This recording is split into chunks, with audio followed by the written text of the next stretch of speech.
82 vite më parë në Vodicë të Kolonjës u krijua batalioni partizan Hakmarja. Ai u ngrit në 20 maj të vitit 1943 në fshatin Vodicë të Ersekës dhe u bë një simbol i frikës dhe tmerrit për pushtuesit, duke mbajtur shamin e kuqe me fjalën Hakmarja, që e bën të njohur për çdo armik që u përball me të. Një nga karakteristikat më të rëndësishme të batalionit ishte bashkëpunimi i ngushtë mes udhëheqësve dhe luftëtarëve. Petrit Dume, komandant i batalionit, dhe Muhamet Prodani, zëvendës komandant, udhëhoqën këtë formacion luftarak me një guxim dhe mençuri të jashtëzakonshme.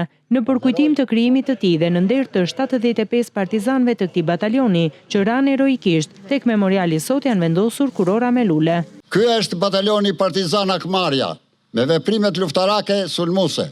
Në Kuqër të Përmetit, në Leskovik, në luftën e Blushit, në Selenis të Pishës, në 14 veta që u pushkatua në Kagjinas, ne i kujtojmë me nder dhe me respekt. Ishte rrethi i dytë i fort i krajinës së Kolonjës, i dha luftës dytë botërore dimensionin e një organizimi mirëfilli kundër okupacionit. Jemi krenar ta kujtojmë dhe ta përcjellim tek brezat e rinj batalionin Hakmarja si organizimi i parë i vlerave, virtyteve dhe lirisë njerëzore. Batalioni Hakmarja nuk ishte vetëm një formacion luftarak, por një simbol i sakrificës dhe qëndresës. Luftëtarët e tij u rreshtuan në brigadat sulmuese të luftës antifashiste nacional çlirimtare dhe luftuan deri në territorin e ish Jugosllavisë, duke bërë këtë batalion një emër të njohur në të gjithë Ballkanin.